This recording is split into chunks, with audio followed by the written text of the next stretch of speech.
Hi everyone, my name is Madra and I run a photo blog on Instagram called Augenboot, and today I'm visiting EasyPot in their headquarters to show you how to repot your new plant babies. So before we start, let's talk about what kind of pot you choose to repot your plant in. There are multiple options, from decorative pots that are either glazed ceramics or glass, which don't usually have a drainage hole at the bottom, so you might want to use them only for visual purposes, inserting another pot inside. And there are nursery pots, or also called plastic pots, which is my personal preference, to have a transparent plastic pot so you can see everything that's going inside with the plant, with the soil, with the root system, and it also has drainage, so your roots are safe from standing excess water and they don't start to rot. Another option to plant your plant in are terracotta pots or clay pots. Many people like the aesthetic of them. They also have good drainage, and the water evaporates not just from the top or the bottom, but from the sides of the pot, as the material is quite porous. A thing to keep in mind is that if you choose to plant your plant in a porous pot, the roots might stick to the sides, and when you repot the next time, you can break them off because they will be attached to the pot itself. So now that we're clear on the materials and you have your plant with you, let's speak about why we need to repot in the first place. Many plants come from the nurseries in standard soil, and they've been in that soil for a while, so around 2 to 4 weeks after receiving the plant, it's a good idea to give more nutritious, more delicious soil to the plant to grow in. Another aspect is that if the plant has been in the pot for a while, it gets root bound. So either you see that the plant dries out super quickly, meaning that there's not much soil left, or that the plant stops growing, or it starts growing tiny little leaves instead of bigger and bigger ones. That's a definite sign that repotting is needed as well, because over time the soil decomposes and loses its nutritional value. So you want your plant to be happy, healthy, and to have food, so to use up and convert in the energy to grow. When to repot, once you realize, either based on the necessity that you see that your plant needs it, from what we discussed before, after purchasing a plant, around a month or so after would be good to give a soil and a soil that you know that works for the plant, or in spring, because in spring all the nature wakes up, the weather is warm, the growth season begins.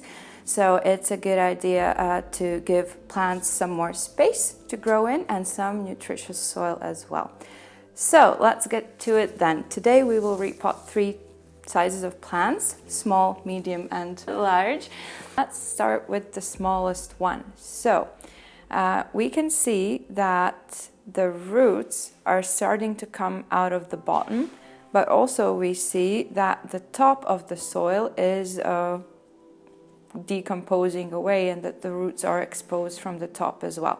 So it's a good idea to repot this little guy, because pothoses and epipremnums, they grow quite quickly, and this pot will become very tiny for it very fast.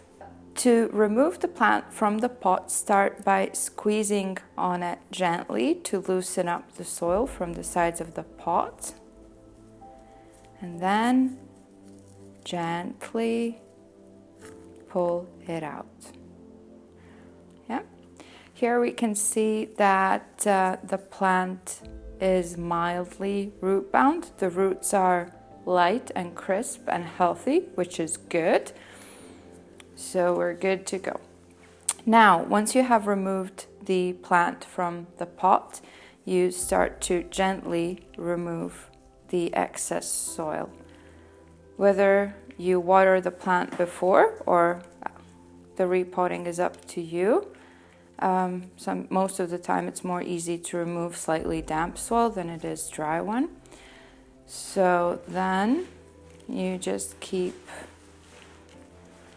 gently removing the soil, and also when it's doing that, you're teasing the roots a little bit. If it's a very compact root ball, it's not mandatory to loosen it up, but it will promote new root growth a bit faster. But don't worry too much about it, because nature does its own thing, and the roots will find a way even if you leave it as it was initially. So now that we have removed most of the previous soil and we have loosened up the roots a little bit, let's choose a pot that's 1 to 2 sizes bigger than the previous one. And let's put a layer at the bottom of the pot of fresh soil. You can add also drainage here. Karamzit works really well, and it helps firstly to, for the soil to dry out a bit more quickly, but also it helps all the excess water to drain away. So once you have filled around 1/3 of the pot in the bottom with a layer of fresh soil, you can position your plant. And here, of course, you want the plant to be centered for it to stand up straight, and then gradually start filling up the sides of the pot with soil while you still hold it. Make sure to either shake the pot slightly or to press down with your fingers, so you can feel that the plant is becoming more and more stable in the new pot. There we go. You press it lightly. And we are done. So an important thing to remember is to leave a slight space from the top of the pot and where the soil ends. So once you water, you don't have it running over the sides of the pot as well. Good. And the last step we need to do, we water our freshly repotted plant so it settles in nicely. A tip is to avoid fertilizing for the first 2-3 weeks after repotting, because repotting is stress for the plant, and you want to give it time to get used to the new pot and to recover before you add any extra nutrition and fertilizer. So let's repot this philodendron and put it into fresh, nutritious soil. So since we don't know if it's pot bound, let's start by having a look first, and then we can decide if we need to go a size up. If not, we can just replace the soil and keep the same pot size as well. So we start by squeezing the sides of the pot gently to loosen up the plant from the sides of the pot, and it comes out easier. Then again, slowly and gently, we turn the plant to the side and tug. There we go. And here we can see very healthy white and crispy roots. So if your roots are looking like this, it's perfect. If you see that they are brown, soft, mushy, or you feel a slight unpleasant smell, then you most likely have root rot and you need to remove all the damaged parts. But we're good here. So what we do, we gently loosen up the old soil and we see how much of it we can remove. We also don't want to disturb the plant and stress it out too much, because each repotting is slight stress for the plants.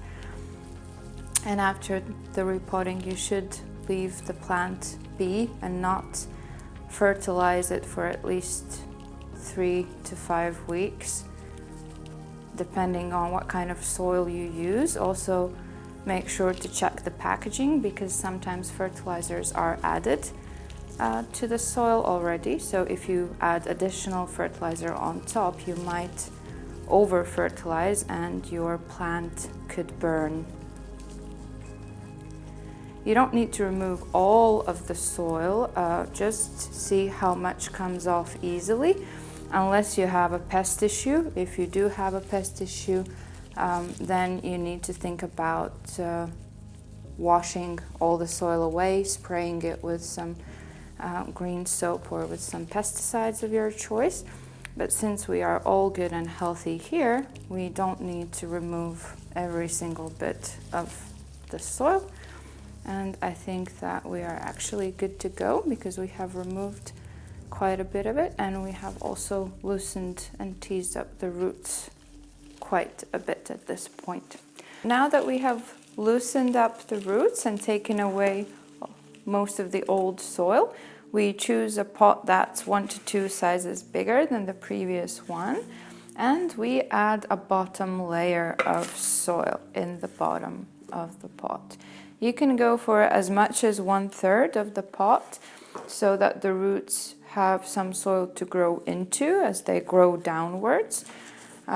You can also add a drainage layer with pebbles or small stones, even broken clay pots work if you want to go zero waste.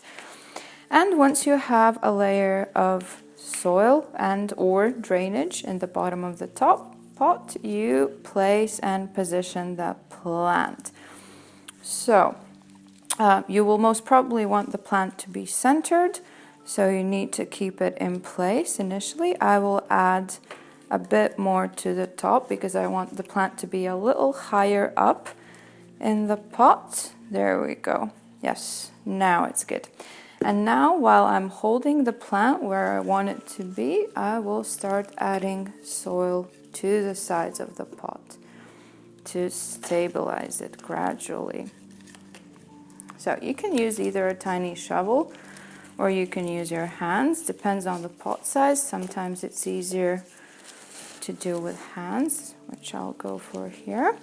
And you can either gently tuck in the soil in the sides of the pot, or you can shake it up a bit so the soil gets where it needs to be in all the bits and creases of the pot. Good. So while repotting, make sure to gently squeeze and to put the soil a bit down so it stabilizes the plant.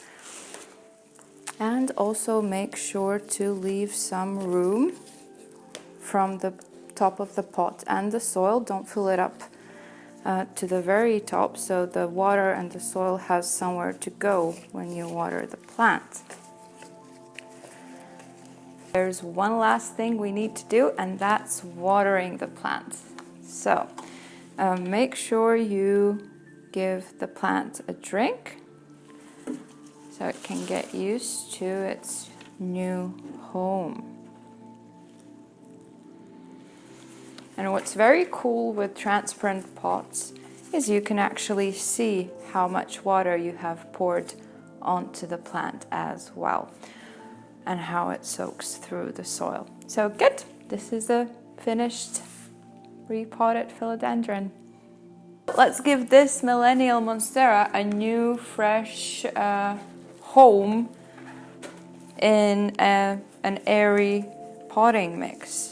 We start by gently squeezing the sides of the pot as much as we can, and then let's gently tug over the plant and try to remove the pot.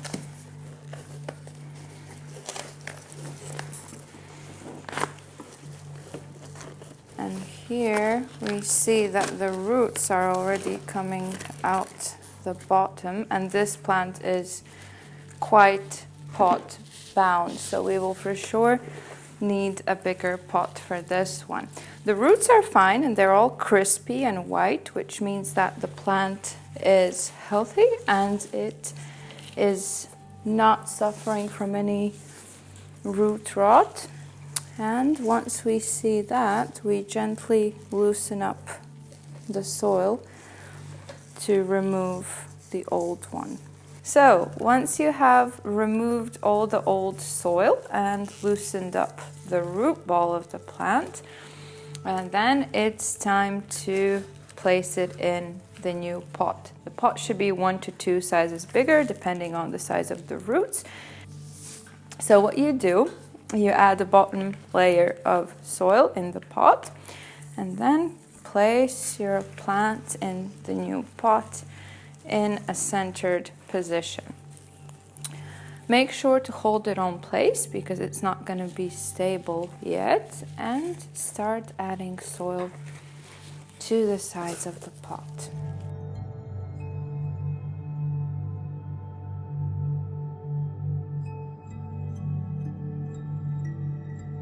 And the last step after repotting the plant is to water it.